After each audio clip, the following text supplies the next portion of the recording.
Hello guys, welcome to my new blog. দেখো আজকে সকাল সকাল ব্লগ নিয়ে হাজির হয়ে গেছি তোমাদের সামনে। সকাল এখন 8:30 9:30 বাজে, কি 9টা হবে তখন শুরু করলাম। মানে ভোর রাতে থেকে সেই যে জোরে একদম মুষলধারে বৃষ্টি শুরু হয়েছে, এখনো হয়ে যাচ্ছে, মানে এখন একটু কম আছে, টিপ টিপ টিপ করে পড়ছে আর কি। তা বৃষ্টিতে বৃষ্টির মতো হয়ে যাচ্ছে, এদিকে খাওয়া দাওয়া করতে হবে, তারও আয়োজন করতে হবে। সকাল সকাল লেগে পড়েছি কাজে। তার আগে দেখো আমার একটা ছোট্ট কুমড়ো গাছ হয়েছে বাড়ির পাশেই আর কি। জানলা দিয়ে একটু দেখিয়ে দেবে কুমড়ো গাছটা দেখা যাবে? যাবে, দেখো একটু দেখিয়ে দিতে হবে। দেখো কতটা দেখাতে পাচ্ছি, নিচের দিকে একদম হাতটা বাড়িয়ে নে, এই এখান থেকে পাচ্ছে দেখা। ওই যে দেখেছো, এই যে কুমড়ো গাছটা। আর না না, ওটা কচু গাছ দেখাচ্ছে, কুমড়ো গাছ হচ্ছে না। আর ওই দিকটা নিচের দিকে একদম এই দিকটা ওই দেখতে পেয়ে গেছে, যা দেখতে পাবো। হ্যাঁ ওই যে দেখা যাচ্ছে সবুজ সবুজ। হ্যাঁ ওটাই।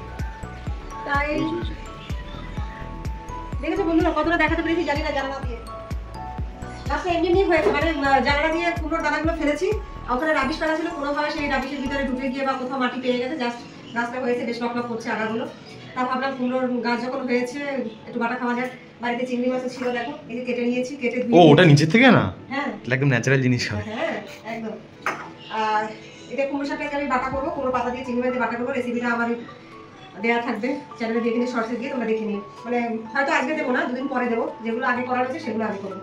আর এদিকে দেখো রুই মাছ ধুতে শুরু করে দিয়েছি, এটাও আজকে রান্না করবো পটল দিও। এই রেসিপিটাও আজকে আমি করে রাখবো এবং তোমাদেরকে পরে মানে ইউটিউবে ছেড়ে দেবো, তোমরা দেখে নিও কীভাবে পটল দিয়ে রুই মাছ খাওয়া যায়। এর আগে তো কখনো খাইনি, খাওয়াবো মনে হয়, অনেকেই জানে না রুই মাছ দিয়ে পটল খাওয়া যায়। তো আমি রান্না করছি, তোমরা একবার বাড়ি অবশ্যই বাড়িতে খাবে আর আমাদের কমেন্টে জানাবে কেমন লাগে, ঠিক আছে? আর সকালবেলার দিকে দেখো কী করে নিয়েছি। এই দেখো ডাল করবো বলে প্রেশারে একটা সিটি দিয়ে ডাল বসিয়ে দিয়েছি। আর এদিকে দেখো যে কুমড়ো ডাল মানে জলের মধ্যে দিয়ে সেদ্ধ বসিয়ে দিয়েছি, মানে এই সিটিটা খুলে গেছে, এবার একটু সম্বার দিয়ে দেবো। আর দেখো এই যে এইদিকে দেখো ভাত কত থেকে গেছে। এইটা হচ্ছে কালকে না পরশু দিনের ভাত। কালকে যেহেতু সোমবার ছিল, ভাতটা খাইনি, ফ্রিজে রাখা ছিল, সেটি সকালে গরম করলাম। এবার ডাল করবো, ডিমের অমলেট করে সকালবেলা খাওয়া খেতে দেবো। তার আগে বলে তোমরা কোথা থেকে আমার ভিডিওটা দেখছো, তোমরা অবশ্যই আমাকে কমেন্টে জানিও, আমার চ্যানেলটাকে সাবস্ক্রাইব করে দিও, ভালো সেটা লাইক করে দিও, ঠিক আছে? তাহলে সঙ্গে থাকো, পরপর ধাপে ধাপে যা যা করছি সবটাই তোমাদের সঙ্গে শেয়ার করবো। দেখো সকালবেলার কর্ম সব কমপ্লিট করে শুনতে পারো না বলে না, মুখে একটু একটা অস্ত্র কামানোর জন্য করেছে কমিয়েছে। তা সকালের কাজকর্ম সব কমপ্লিট হয়ে গেছে, রান্নাবান্না সব কমপ্লিট। আমি স্নান করে চলে এসেছি। আর দেখো এই যে মাথায় একটু কালার করেছিলাম, বার্গেন্ডি কালারটা সাধারণত করে থাকি, কিন্তু সেটা নেই। আমার বর কালো রঙের যেটা করে সেটাই করে ফেললাম, আমাদের ঘরে নেই বলে। তা মাথা স্নান টান করে সব পরিষ্কার করে স্নান করে যেখানে চলে এসেছি। তাতে বড় আজকে বিশেষ কিছু করিনি, রান্নাঘর দেখো পরিষ্কার করা হয়ে গেছে, সব ক্লিন করে নিয়েছি। এই যে স্নান করা হয়ে গেছে, জল তুলে নিয়েছি, মানে পুরো কাজ সকাল থেকে শুরু করে যা যা করেছি সব হয়ে গেছে। এখন এই যে স্নান করে ঘরে এসেছি, এখন উপরে যাবো জামা কাপড় মেরে দিতে। চলো আমাদের সাথে একটু, চলো উপরে যাই।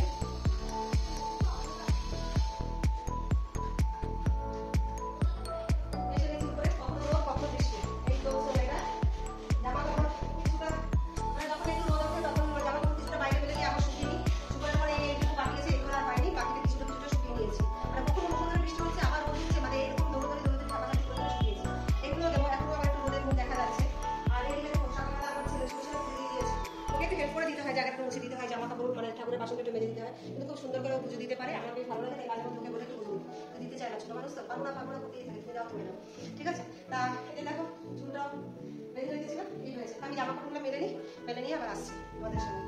পরে রোদ উঠেছে, ছাদ আমার কতটা শুকিয়ে গেছে, একটু নিচটা দেখাও।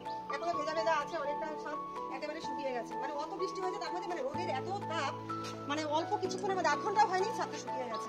আর কবে নিচগুলো একটু ভেজা ভেজা থাকে, কি করা যাবে, একটু শুকাতে সময় লাগবে। সব থেকে ভালো জামা কাপড়গুলো যে শুকিয়ে যাবে। আর কি বলতো, জামা কাপড়গুলো রোদে শুকাতে না পারলে বিশাল গন্ধ হয়, কমফোর্ট তারপরে। আর বৃষ্টি পেয়ে আমার গাছগুলো তোমরা শুধু একটু দেখো, একটু দেখা গাছগুলো, পুরো গাছগুলো কি সুন্দর, মানে একদম চকচকে নতুন পাতা। আমার দেখে তো একদম মন ভরে গেছে। প্রত্যেকটা গাছ দেখি একটু দেখো। আমার ছেলে লাগিয়েছে, দেখো এই যে নিচ থেকে, এই যে নিচে গোড়াটা, এই যে এই মানে শখ বশত লাগিয়ে দিয়েছিল, সেখান থেকে গাছটা একটু কত বড় হয়েছে। ওই ওপাশ থেকে দেখো, ওপাশ থেকে কত ফুল গাছ দেখো, ওপাশ থেকে এই যে এই নিচের দিকে ছুঁড়ে গেছে, বেশ অনেকটা বড় হয়েছে। তা গরমের সময় তো আর সিম হবে না, এটা হতে হতে তোমার ধরো শীতের সময় গিয়ে হবে। দেখো একদম পুরো ডালটা কেটে দিয়েছিলাম, আবার সবুজ পাতায় ভরে গেছে। মানে আমার তো প্রাণ ভরে যায়। আর আমি বিকেল বেলায় এসে রিলস বানাই, প্রায় তোমরা সবসময় দেখবে আমার রিলসগুলো সাধারণত মানে ছাদে এসেই করি, যেহেতু সবুজ প্রকৃতি আমি আর কোথায় পাবো, আমি তো আর খুব একটা বাইরে বেরোই না, ঘরেই থাকি, হয় ঘরের মধ্যে বসে করি, নাহলে ছাদে এসে করি। তা আমার এই ছোট্ট বাগানটা নিয়ে আমি সারাদিন বেশ মজায় থাকি আর কি। তোমাদের আমার এই বাগানটা তোমাদের ঠিক কেমন লাগলো তোমরা কিন্তু অবশ্যই আমাকে কমেন্টে জানিও, ঠিক আছে? দেখো রোদে তাপে থাকা যাচ্ছে না, তাকাতে পারছি না ঠিক মতো। চলো চলো নিচে চলো। হ্যাঁ নিচে চলো। তাহলে তোমরা বলো আমার ছোট্ট ভিডিওটা কেমন লাগলো, তোমরা কিন্তু অবশ্যই আমাকে কমেন্টে জানিও। তাহলে ভিডিওটা আজকে আমি এখানেই শেষ করবো, আর বেশি বাড়াবো না, ঠিক আছে?